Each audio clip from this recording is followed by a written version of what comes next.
USADA justifies not testing Conor McGregor for doping in 2022.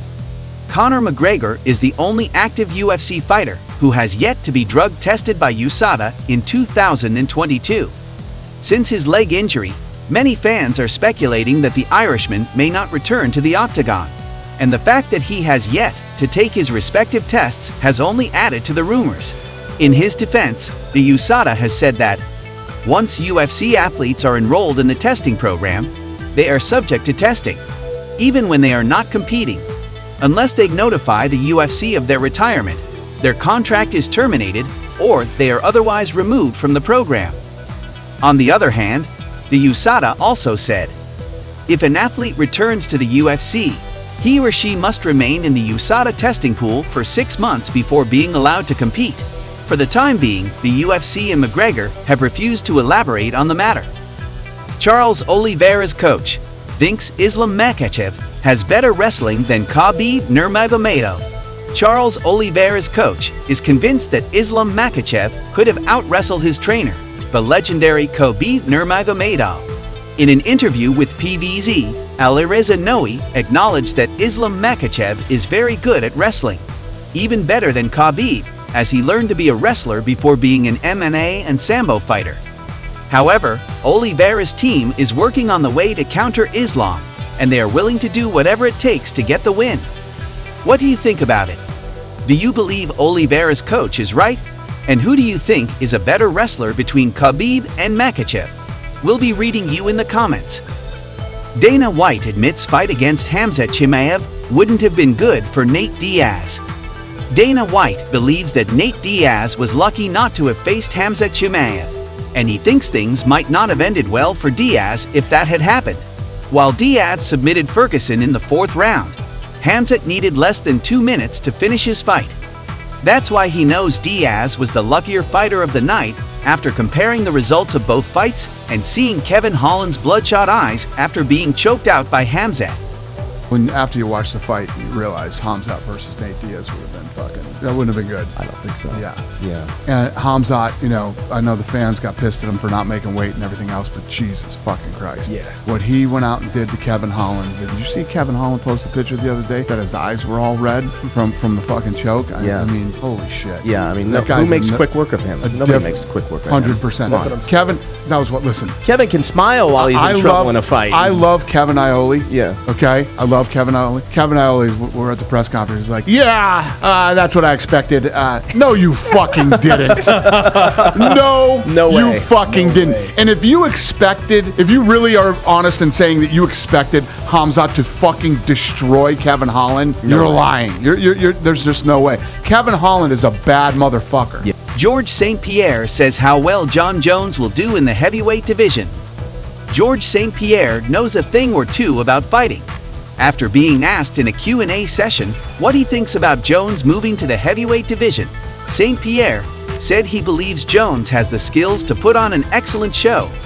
However, he has also acknowledged that other factors could affect his performance, so it is still too early to determine how well he will do as a heavyweight fighter.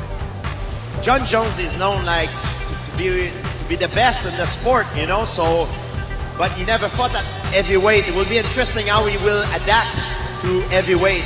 I'm confident that after a long layoff, Jon Jones has all the skills to come back like he was when he had his reign at light heavyweight. And I just don't know how it's gonna play out. It's one of these things that sometimes could change the data, but there's so many X factor that we don't know. But I'm very excited. It's a great time to be a UFC fan, especially when I look at what is going on in the heavyweight division. What do you think about GSP's statements? Do you think Jones could reign at heavyweight the same way he ruled the light heavyweight division? Let us know what you think in the comments. Joe Rogan's opinion about Charles Oliveira fighting Islam Makhachev. Joe Rogan thinks Islam Makhachev and Khabib are underestimating Charles Oliveira. During his podcast, Rogan talked about the Brazilian's surprising ability to counter Islam by fighting on the ground. Currently riding an 11-fight win streak, the Brazilian could give Islam more of a fight than his team has been able to foresee. Here's what Joe Rogan had to say about Oliveira's skills and talent as a fighter. From the moment the first bell rings, he's coming at you. Engaging, guns blazing. Yeah.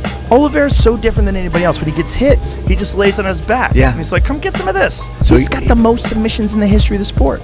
I've seen a lot of jiu-jitsu in my days. I've rarely seen anyone compete in MMA that closes the show like Oliveira when the fight goes to the ground. His shit is razor sharp. Razor sharp. Sean Omalley believes Khamzat Chimaev can't make 170 pounds but doesn't want to fight the big boys at 185. Khamzat Chimaev had trouble making the weight needed to face Nate Diaz in the main event of UFC 279. He ended up facing Kevin Holland at the agreed-upon weight of 180 pounds. However, this isn't the first time Chimaev has failed to make the weight needed to fight. This is why there has been speculation that Khamzat could move up to fight at 185 pounds. However, UFC star fighter Sean Omalley has been a bit more speculative on the matter, claiming that Khamzat is incapable of dropping to 170 and is too scared to fight bigger fighters. But he knows that if Chimaev were to fight anywhere, he would have to fight in the middleweight division. Like, when was the last time Khamzat made 170? Actually. Not the last two fights, so it's probably been over a year. I want to see him at 185 too. I don't care what he fights at. He's Me neither. Fucking just like, God, you want to see that? I want to watch fight. the next fight. I'm so curious who it's gonna be. It's gonna be. It can't be Colby. He's not gonna make 170, dude. I just don't see him making. I don't even know if UFC will book him at 170 anymore for sure.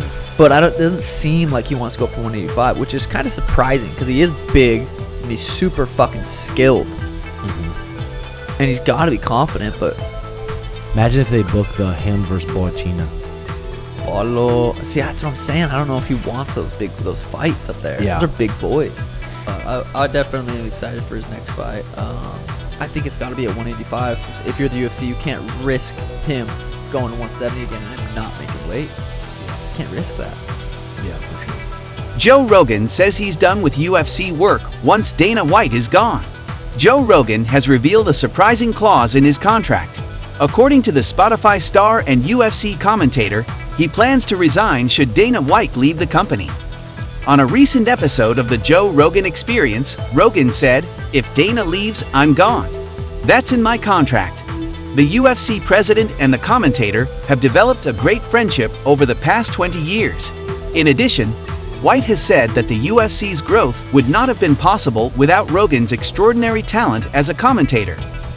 For its part, the UFC world has been very saddened by the idea that one day, Rogan could leave the promotion.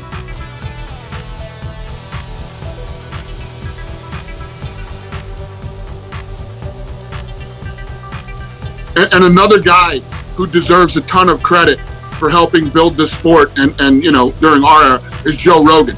Yes. You know, because the reality is that when we got into this, you know, everybody understood stand-up fighting, no matter what happened. Punching, kicking, elbows, we all get that. The big thing for us was when it goes to the ground, how many people are really going to understand what's going on and what they're seeing? Because if you've never done jiu-jitsu, you don't know what the hell they're doing. You know, the guy's legs are on him, his arm is over here. Joe Rogan was so, first of all, passionate about the sport, number one. Number two, so good at walking you through what was going on before it even started to happen. You know, to have a guy like him behind the mic, he was very instrumental in helping build the sport. This is it for today, guys. If you want to know the latest UFC news, subscribe to the channel, hit the notifications bell, and click the like button so you don't miss any details about the upcoming fights. Thanks for watching. We will see you soon.